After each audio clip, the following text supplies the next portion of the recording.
On se retrouve encore pour le compte de cette émission Nice Press, amis fidèles téléspectateurs. Nous sommes très heureux. Nos meilleurs voeux à vous qui êtes branchés, vous qui nous suivez en ce moment. Joyeuses fêtes de Noël, parce que ça s'annonce déjà. On est le 19 décembre, donc dans quelques jours, ça sera la fête des nativités. Il y a lieu de célébrer ces dernières. Du moins, sur ce plateau, nous sommes avec Alain Bolodjoa, que vous connaissez, qui est le coordonnateur de nouvelles classes politiques et de l'opposition. Il est en même temps le président national de le BAT. Donc, c'est lui notre invité. Avec Moïse Katumbi venait de claquer la porte il y a peu, bien sûr, au sein de l'Union sacrée. Il s'est dit candidat à la présidentielle de 2023.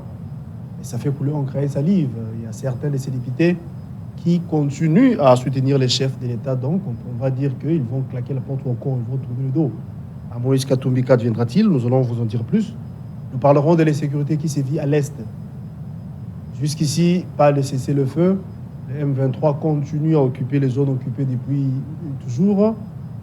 Alors qu'il y a eu accord, alors qu'il y a eu négociation, que peut-on nous dire? Que peut-on nous comprendre? Vous aurez les explications. Du côté de la CENI, formation des formateurs, voilà, continue. Donc, pour dire que 2023, il y aura élection. Je m'en vais saluer mon invité, Alain Bolodjoa. Bonjour et bonne année à vous. Bonjour à vous, bonne année à vous également. En tout cas, merci beaucoup pour l'opportunité. Bon retour au même moment. Merci beaucoup. Merci.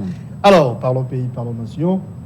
Vous êtes les coordonnateurs de la nouvelle classe politique de l'opposition. Mm-hmm. Vous êtes le président national de ce mouvement qu'on appelle le BAT. Mm-hmm. Vous êtes politique, Alain Bolodjoa, connu de tous.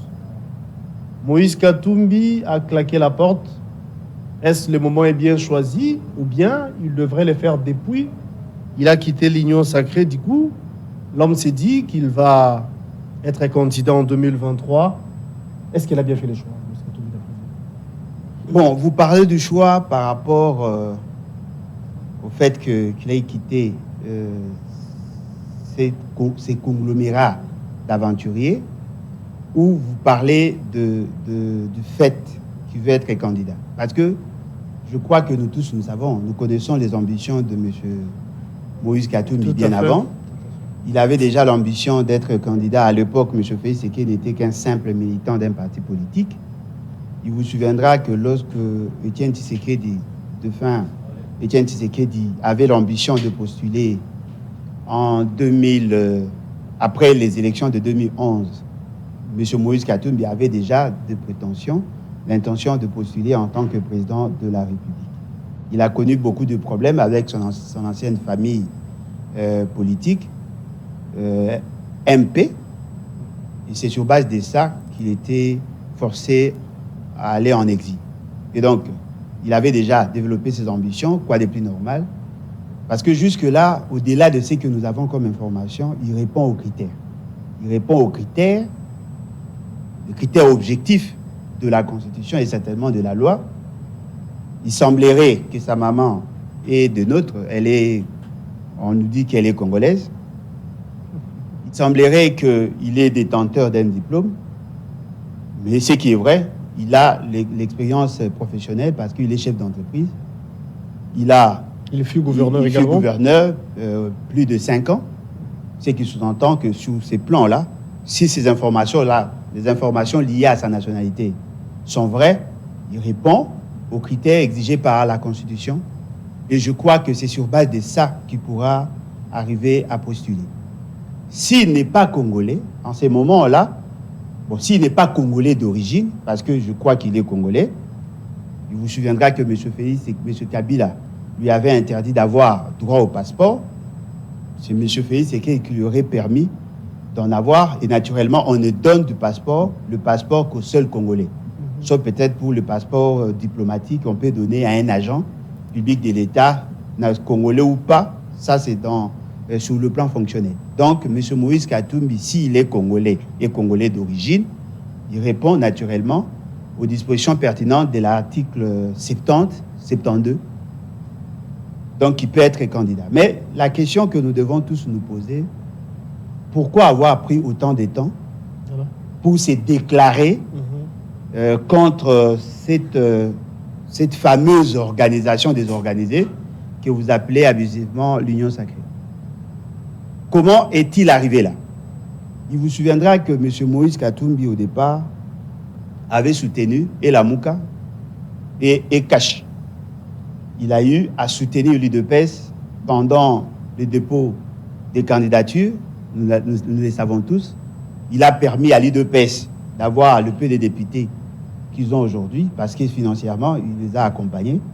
Il a eu à soutenir l'UDPS pendant que le vieux Étienne Tshisekedi était malade. Il a eu à payer certaines factures, nous les avons. Il a eu aussi à soutenir l'organisation du congrès de l'UDPS. C'est-à-dire que lui pensait, en investissant dans l'UDPS, comme le vieux, le sphinx, comme on aimait l'appeler, était presque à la fin de ses jours, il pensait qu'il allait récupérer l'UDPS. Il a eu même à soutenir la candidature. C'était un mauvais calcul de sa part. Non, mais effectivement, parce qu'il ne savait pas à qui il avait affaire. Vous savez, très souvent, les Congolais ont tendance à négliger la dimension anthropologique. Lorsque vous êtes en face des gens, il faut les connaître. Il faut connaître leurs agirs, leur passé et comment ils se sont comportés face à leurs anciens partenaires.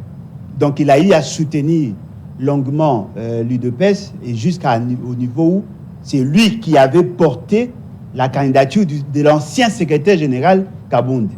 Donc, c'est quelqu'un qui a eu investi dans l'UDPS, mais il ne le connaissait pas. Lorsqu'ils sont arrivés après Genève, lui-même déjà n'était pas convaincu que M. Félix Tshisekedi pouvait être élu. Mais il a continué à soutenir l'UDPS, jusqu'à ce que M. Kabila s'est décidé de faire de Félix Tshisekedi président. En même temps, il soufflait le chaud et le froid. Il soutenait et la Mouka et en même temps le cash. Aujourd'hui, il se décide de ne plus faire route ensemble avec l'UDPS. C'est que nous lui avons dit en son temps, parce que j'ai eu à faire des émissions d'analyse sur la problématique de la gestion des ambitions au niveau de cette fameuse union sacrée. J'avais déjà alerté M. Moïse Katumbi en lui disant il ne pouvait pas coexister, cohabiter avec Félix Tshisekedi dès lors que la candidature de M. Félix Tshisekedi ne dépend pas de lui. L'UDPS, c'est un parti du type familial. Ce n'est pas la personne du président du parti qui décide, c'est la famille. Et lorsque nous parlons famille, nous voyons la famille directe, c'est-à-dire la famille biologique. Nous voyons la famille sur le plan sociologique, c'est-à-dire la tribu. Et nous voyons le parti en troisième position. Ce n'est pas M. Félix Tshisekedi qui doit décider si l'UDPS doit soutenir ou pas un autre candidat. Il vous souviendra que lorsque Étienne Tshisekedi voulait postuler, on leur avait demandé de choisir un candidat commun. Le vieux était malade. Lui-même ne voulait pas postuler. Mais on l'a poussé à postuler parce qu'on voulait à ce que cette fois-là, l'UDPS puisse avoir pour la première fois un candidat. Donc, il avait mal fait ses calculs et nous lui avons dit il fallait plutôt continuer avec nos amis de la Mouka parce que là, au moins, il y avait des gens qui étaient en même d'étouffer leurs ambitions personnelles et de soutenir la candidature de quelqu'un qui serait choisi par ses pairs. Alors, à l'entame ou encore à la naissance de l'Union sacrée, Moïse Katumbi avait donné du crédit ou encore du poids à ces mouvements politiques. Après un moment, tout ne marchait pas, hein, c'est vrai, parce qu'il était tiré à boulet rouge par moment. Ceux de l'UDPS, ceux de l'Union sacrée ne voulaient plus de lui. Mais il tenait mordicus, il était toujours là. Est-ce qu'il a fallu attendre si longtemps pour se prononcer ou bien il aurait dû le faire depuis? Bon, dans ses calculs, en entrant, il pensait, et tous, hein, en tout cas, que ce soit lui, que ce soit M. Bemba, il pensait que M. Félix Tshisekedi était excessivement naïf. Hein, il pouvait profiter de cette naïveté-là pour se faire une santé dans le domaine des affaires. Il voulait profiter de ça parce qu'il pensait que M. Félix Tshisekedi n'avait pas un personnel assez aguerri pour gérer le pays. Voilà pourquoi il voulait l'approcher. Mais je tiens à vous dire ici, ça n'a pas commencé le jour où M. Félix Tshisekedi a fait sa communication. Ça a commencé bien avant. Il vous souviendra que M. Moïse Katumbi avait demandé aux autres membres de la Mouka d'accepter d'aller rencontrer Félix Tshisekedi. Parce que le cordon ombilical était entretenu. Et voilà, lorsqu'ils sont arrivés au niveau de l'Italie, lorsqu'ils accompagnaient Papa Mbongo, hein, lorsqu'il était, on l'élevait au rang de cardinal, eh ben, ils ont eu à échanger longuement pendant plusieurs heures et se sont résolus de créer un bloc parce que M. Félix Tshisekedi voulait se débarrasser de M. Kabila. Et il y avait des parrains au niveau des États-Unis et même au niveau de la France qui voulaient voir M. Félix Tshisekedi s'en débarrasser. Il devait donc avoir un appui de cette ancienne opposition que vous appelez, à l'époque c'était la Mouka.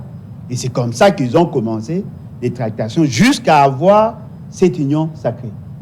La conception de l'union sacrée est venue de M. Kamere. C'est M. Kamere qui avait pondu pour la première fois le concept union sacrée.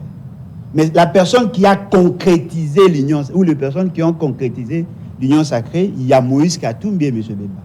Eux qui étaient à l'époque dans l'opposition, la Mouka. Et lorsqu'ils ont approché M. Félix Tshisekedi, il leur a donné des garanties.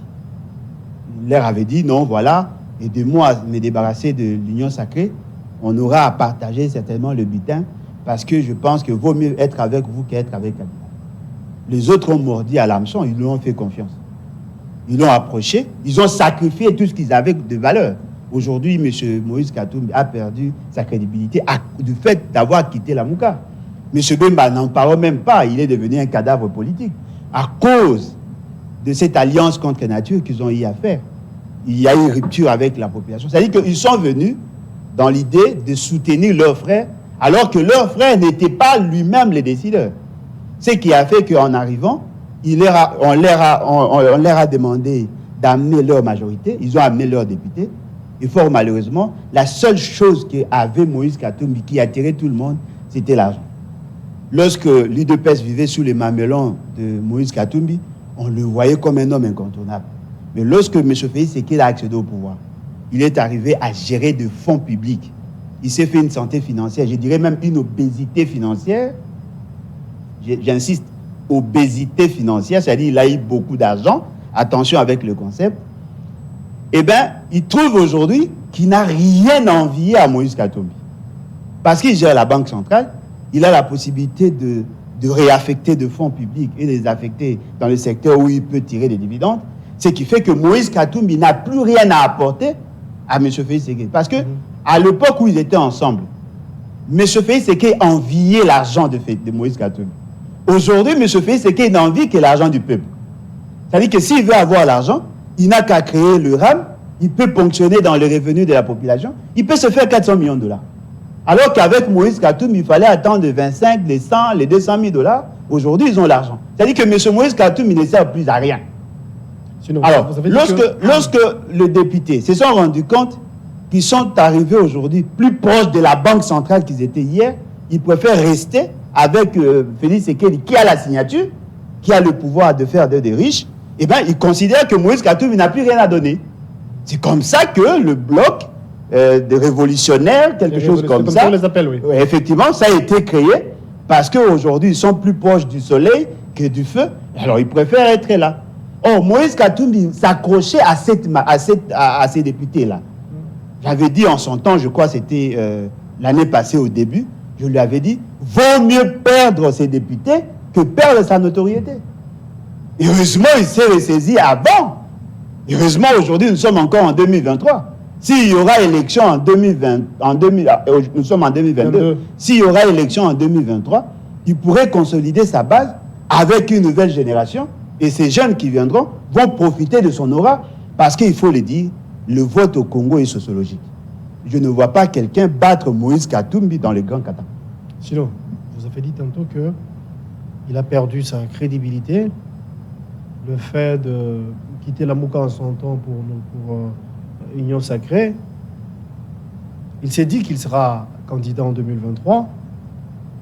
Vous êtes sage, je dirais également qu'en politique, les alliances se font et se défont. Mais le même Moïse Katumbi, avec laquelle apporte à l'Union Sacrée, aujourd'hui, plutôt à la Mouka, allais-je dire, aujourd'hui c'est à l'Union Sacrée. En son temps, c'était au FCC. Aujourd'hui, est-ce qu'il sera en mesure de coaliser avec les autres pour les élections prochaines? Parce que gagner les élections seul, c'est aussi difficile. Alors, qui peut faire confiance à nos jours à Katumbi pour qu'il soit président en 2023? Bon, je ne sais pas s'il sera président en 2023. Je ne sais pas s'il y aura d'ailleurs élection en 2023. Mais la CENI nous rassure, hein, la CENI nous confirme. Oui, mais laquelle CENI? Vous parlez de qui? Des La Nanga CENI. Junior? La CENI. Non, mais quelle CENI? Parce que CENI, la CENI est organisée, est structurée. Il y a un bureau, il y a la plénière. Déjà, si le calendrier n'est pas passé par la plénière, si le membre du bureau commence déjà à contester la légitimité du calendrier, je ne pense pas que nous sommes dans le bon. Voyez-vous? Vous avez suivi la dame qui a contesté la procédure telle qu'enclenchée par les calendriers tels que présentés par M. Nanga Junior. Et donc, nous comprenons qu'il y a un problème de légitimité du calendrier. Ce qui est vrai, effectivement, vous avez dit, les alliances se font et se défont. Lorsque vous êtes en face d'un ennemi commun, très souvent, les gens ont tendance à étouffer leurs égos et à conjuguer leurs efforts ensemble. Ils ont été en mesure de le faire à Genève, ils peuvent le refaire. Donc, on peut voir encore demain. C'est possible d'avoir la Mouka bis de Martin Fayulu. C'est possible. C'est possible d'avoir la Mouka. C'est possible d'avoir la Mouka bis parce que il faut le savoir, il n'y avait pas de grandes contradictions en tant que tel. Voyez-vous, il n'y avait pas de fossé entre Martin Fayulu, Mouzitou, Moïse Katumbi, Bemba et les autres. Leur problème, c'était juste un problème d'approche. Pour certains, ils pensaient que tout celui qui combat Kabila peut être leur allié. Pour d'autres, ils pensaient qu'au-delà des alliances, il fallait plutôt mettre l'accent sur la conservation de l'assentiment de la population. Parce que la Mouka, d'après ce qu'on nous a dit, est l'émanation du peuple. C'est le peuple qui avait voulu à ce que la Mouka soit créée. Alors, le problème va se situer plutôt au niveau de l'acceptation de sa candidature commune. C'est-à-dire il peut postuler, mais je ne vois pas Martin Fayulu, je ne vois pas Mouzitou, je ne vois pas, Kabila, lui, n'a pas de candidat, parce que c'est déjà un produit avarié avec le FCC. Je ne vois pas qui peut prendre le risque de soutenir la candidature, la candidature portée par le FCC. Mais si, au niveau de ces deux personnalités, ils s'entendaient, ils se mettaient d'accord sur la gouvernance, le programme de gouvernance, ils peuvent avoir un candidat commun. Le rôle que doit jouer Moïse Katumbi, c'est plutôt de consolider son parti et de se rassurer de beaucoup de députés. Parce qu'il y a là deux objectifs essentiels. Avoir la présidence et avoir la majorité parlementaire. Avoir la présidence avec Moïse Katumbi, ça sera difficile. Mais avoir la majorité avec Moïse Katumbi, c'est plus probable parce qu'il a de l'ancrage sociologique dans la partie sud-ouest et sud-est du pays. Là où on peut trouver plus de 60 députés. Il peut déjà, à son niveau, avoir plus de députés et même dans d'autres coins du pays, si seulement il se ressaisissait à temps. Donc, les alliances peuvent encore se faire, bien que je ne soutienne pas ces démarches, mais je pense qu'ils peuvent coaliser et avoir une bonne alliance. L'avantage de l'alliance, déjà au départ, il faut le savoir. Le produit le plus impropre aujourd'hui sur le marché, c'est le produit Union dite sacrée. Voyez-vous? Non seulement qu'ils ont le poids du bilan, et eux tous convergent vers la candidature unique de M. Félix Tshisekedi. Mais alors que la population ne pourra pas accepter un candidat qui peut faire poids, allais-je dire, devant Félix Tshisekedi. Non, mais sur base de quoi vous dites ça? Déjà au départ, M. Félix Tshisekedi n'est pas dans la philosophie de notre loi. C'est-à-dire que son foyer est instable. C'est-à-dire que lui-même n'est pas en mesure de protéger ses propres enfants et donc il ne peut pas protéger les enfants des autres. Si la population a cette information, tout parent responsable ne va pas le soutenir. Ça, c'est déjà un élément essentiel. Vous n'allez pas combattre le phénomène Chegué alors que vous-même, vos enfants prennent les bus pour aller à l'école. Votre enfant est malade, vous êtes incapable de le prendre en charge. Il ne répond pas aux critères de la société. Et puis, deuxièmement, la question du diplôme pose problème. Aujourd'hui, vous n'en parlez pas, peut-être parce que vous pensez que nous sommes dans une société de délinquants. Je vous cite 3 noms. Je prends Adolphe Mouzitou, je prends Martin Fayulu et Moïse Katumbi. Les 3 là qui peuvent faire face à Félix Tshisekedi. Non, moi je vous cite un autre, je vous ajoute un autre nom. Même si vous postulez, les Congolais conscients vont préférer voter pour vous que M. Félix Tshisekedi. Ne vous sous-estimez pas. Essayez de vous imaginer. Vous savez, le produit tel qu'on veut nous présenter dans l'Union sacrée, c'est quelque chose qui est il y a un mauvais produit, c'est moins cher, et on vous demande d'acheter. Mais les Congolais conscients comprendront, si on achète ces produits-là et qu'on les consomme, on va plus dépenser à l'hôpital parce que ça va produire de la maladie. Qui peut prendre le risque de voter un monsieur comme Félix Tshisekedi? Vous savez qu'il n'a pas été élu en 2018. Ah, je sais pas, non, il faut le savoir. Il faut le savoir. Nanga l'a dit, tout le monde l'a dit. Il faut le savoir, M. Félix Tshisekedi est le fruit des arrangements politiques avec M. Kabila. Un autre élément de taille qu'il faut insister. M. Félix Tshisekedi est lié à deux accords. L'accord de Nairobi avec M. Kamere. S'il ne respecte pas cet accord, il ne va pas respecter la Constitution. En réalité, d'après cet accord, c'est M. Kamere qui devrait être candidat du cash. Deuxième accord, l'accord avec Kabila. Il a un accord qui les lie avec Kabila. Kabila lui a laissé 5 ans et lui doit remettre le tablier à Kabila pour que celui-ci puisse choisir un candidat. Comme lui-même déjà est avarié, il va soit choisir sa femme, soit un autre. Avez-vous lu le contenu de l'accord en question? Non, mais ils le disent. Vous voulez que je lise? Non, mais attendez. Je n'ai jamais lu le Coran, non? Mais je sais que Mahomet existe. A existé. Ne pensez pas que si moi je n'ai pas lu, je ne peux pas entendre ce que les autres disent. Ceux qui l'ont lu le savent. Et vous savez, la première personne qui a mis en évidence ces vérités-là, c'est d'abord l'UDPS. Il vous souviendra lorsqu'on a publié les résultats de 2018. M. Félix Tshisekedi était dans son siège, au siège de son parti. Il a fait une déclaration, nous gardons les vidéos, nous attendons le moment opportun. On va décrypter ce qu'il a dit. Peut-être naïvement, ils ne savaient pas, mais ils l'ont dit. Que son pouvoir vient de Kabila. On a la vidéo de l'ancien secrétaire général Kabound. Il a dit aussi, si vous voulez que M. Félix Tshisekedi soit maintenu au pouvoir, sachez-le, vous ne pouvez pas combattre Kabila parce que c'est grâce à lui nous avons ces vidéos. Il y a une autre vidéo de l'actuel secrétaire général. Kabila a serré à Tali. Et vous pensez qu'on n'a pas ces vidéos? On a la tribune de Nanga. Il vous a dit dans le conseil dans lequel il a été astreint à publier M. Félix Tshisekedi. Et d'ailleurs, on va aller à la Cour constitutionnelle.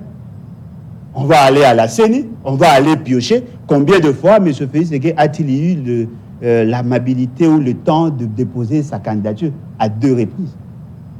Pourquoi le premier dossier n'a-t-il pas été traité? On va vous amener tous ces éléments.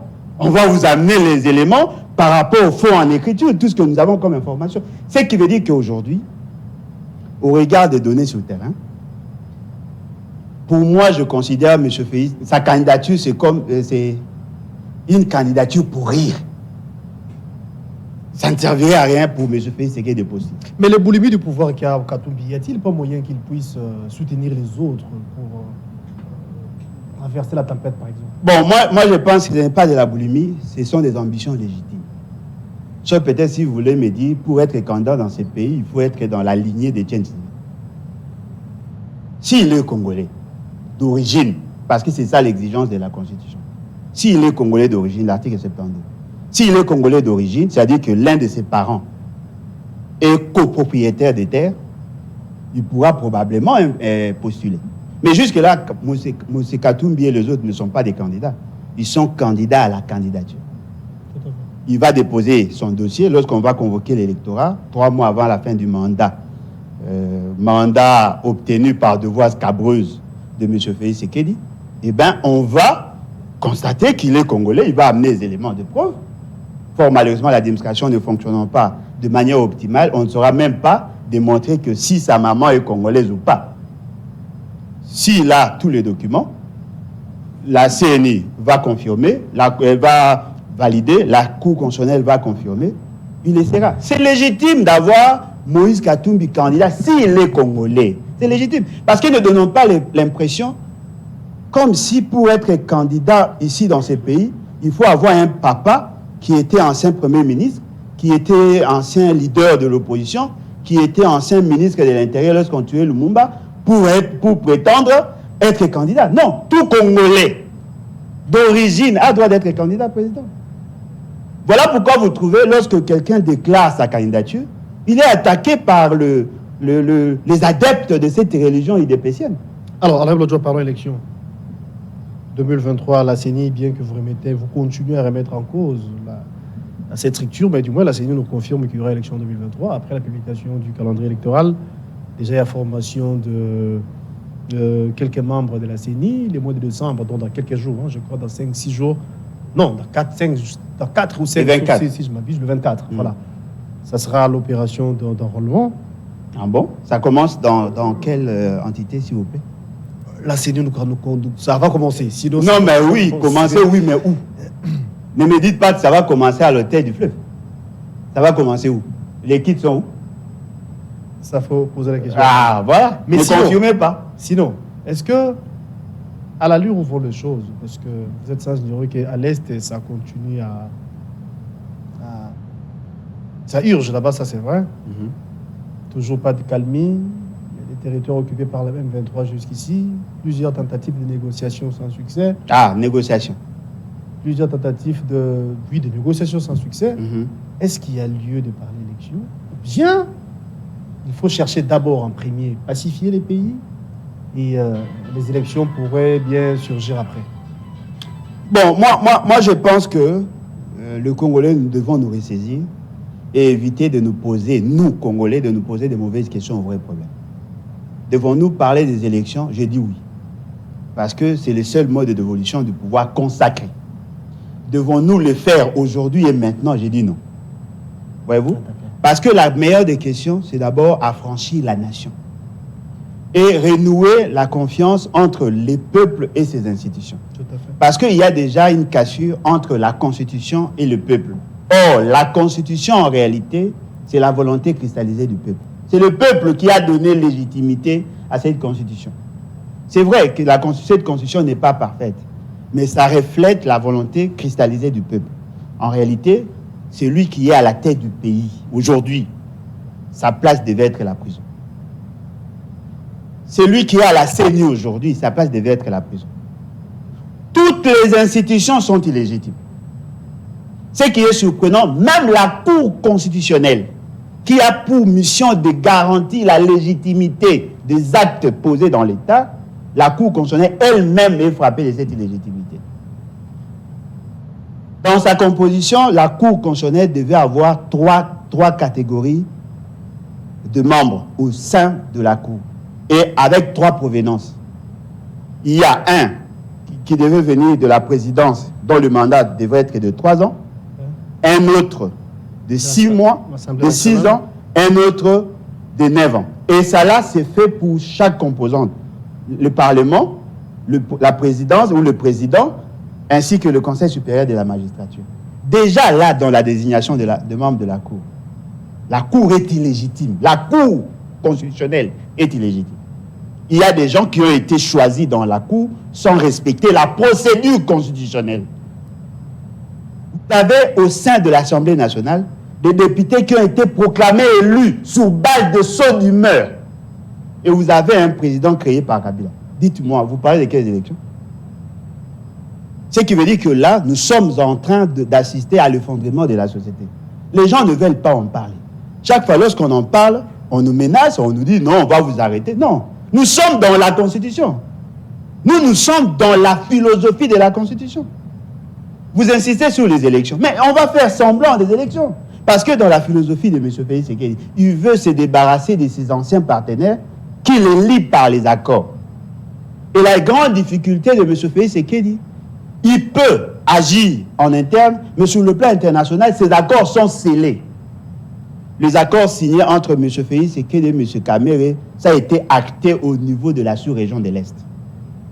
Il y a des témoins. C'est-à-dire que ça donne un caractère international de ces accords. C'était parrainé par l'ancien président kenyan. Voilà, il n'était pas le seul. Et il y a encore M. Kabila. Il a scellé aussi ses accords avec M. Félix Tshisekedi. Ce qui veut dire quoi? Vous avez une CENI illégitime, un Parlement illégitime, un président illégitime, la Cour constitutionnelle illégitime. Et vous pensez que vous pouvez aller aux élections dans ces contextes-là? Quelle est la finalité du processus électoral des élections dans notre pays? C'est pour mettre fin à la crise de légitimité. S'il s'avérait vrai... La solution est la meilleure, reste dans la Constitution. L'article 104 de la Constitution vous dit ceci. Lorsque vous avez des gens qui accèdent au pouvoir par devoir scabreuse, nous vous l'avons démontré, ils ont accédé au pouvoir par devoir scabreuse, et qu'ils exercent en violation de la Constitution, c'est au peuple de trancher. Ce n'est pas les élections. Il faut que le peuple s'élève et prenne la meilleure des décisions, celle de faire partie tous les éléments malicieux. C'est en ce moment-là qu'on va convoquer les congrès fondateurs pour que nous ayons une nouvelle constitution où le peuple va exercer pleinement son droit souverain. Si vous voulez nous amener dans ces élections-là, on va tourner en rond, il n'y aura pas de solution. Et pour ceux qui pensent qu'il est inévitable, il est important que les politiques, je veux dire les Congolais, se mettent ensemble, avant toute chose, avant l'élection, dans le but peut-être de pacifier les pays, et les élections seront organisées après. On parle d'un forum, on parle d'un dialogue. Non, mais attendez. M. Félix Tshisekedi entretient le M23.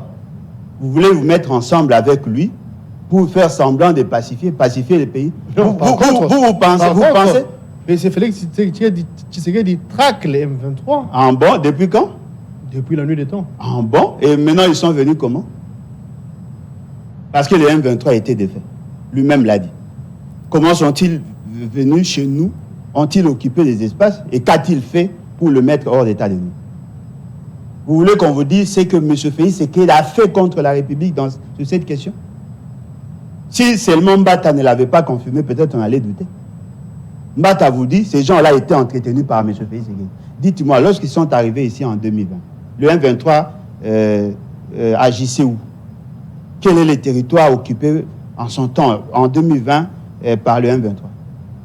Comment vous avez trouvé une organisation qui a été défaite, commencé à les entretenir, quelques mois après, ils viennent attaquer votre peuple, au lieu de prendre des décisions idoines, vous avez passé votre temps dans les futilités.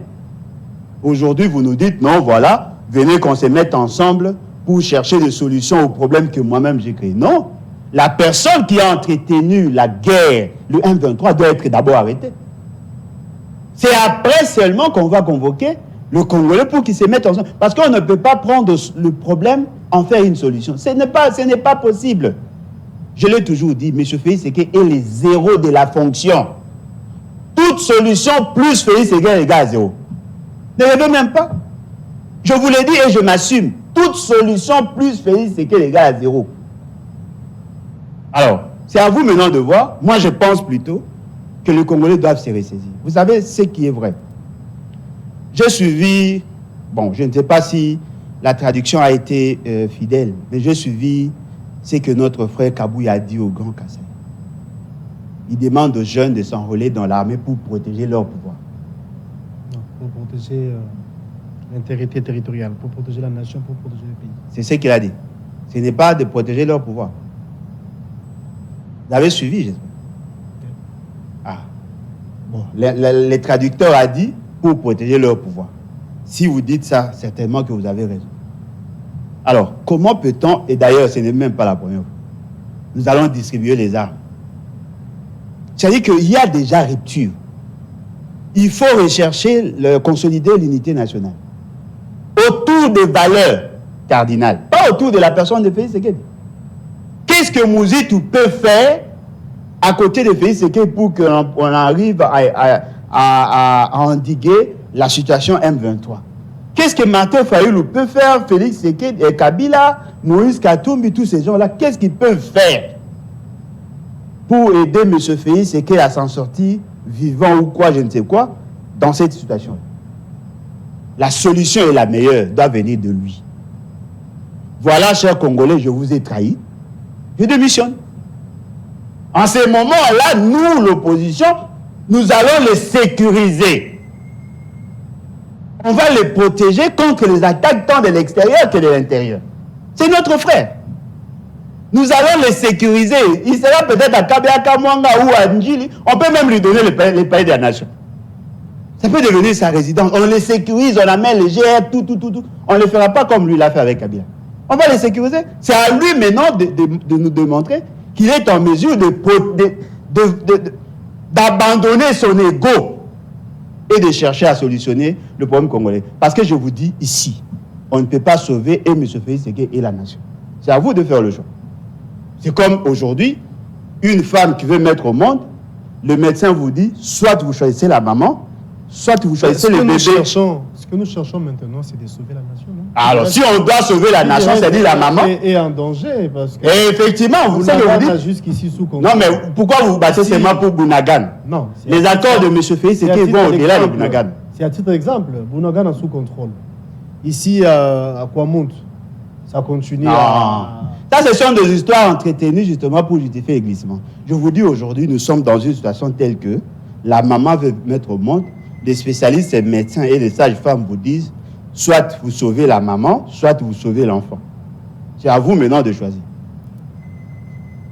Comme vous, c'est-à-dire l'UDPS, veut garder le bébé parce qu'il considère qu'il pourra se remarier, mais nous, la famille de la femme, nous pensons, non, vaut mieux sacrifier les bébés que de sacrifier la maman, parce que la maman peut encore mettre au monde. C'est un problème de choix. Vous voulez sauver Félix Tshisekedi et sacrifier la nation. Si M. Félix Tshisekedi reste au pouvoir, tous les accords signés avec le Rwanda, l'Ouganda et consorts vont s'exécuter. Mais si M. Félix Tshisekedi aujourd'hui décidé de démissionner, celui qui viendra ne sera pas directement lié parce que ces accords n'ont pas respecté la procédure constitutionnelle. Faites le choix. Parlons de la réalité sur le terrain. Parlons de la situation sécuritaire, bien sûr. C'est un peu du statu quo. Le EAC a envoyé ses militaires depuis, mais ça, sans succès. Non, sans succès comment? L'idéal, c'était de traquer les M23. Non, ils ne sont pas venus pour ça. La réalité est autre. Ah, bien évidemment. Sinon, comment on peut faire? Comment les Congolais peuvent s'y prendre pour dire non, pour finalement mettre fin à ce qui se passe à l'Est? Non, mais le problème, c'est que nous avons des ennemis tant de l'intérieur que de l'extérieur. C'est à vous de faire le choix. Je vous ai dit ici, soit on sauve la maman, soit on sauve les bébés. Mais la rationalité vous dit assez que l'on sauve plutôt la maman, et l'enfant, on pourra. J'aime les enfants, hein, je vous dis.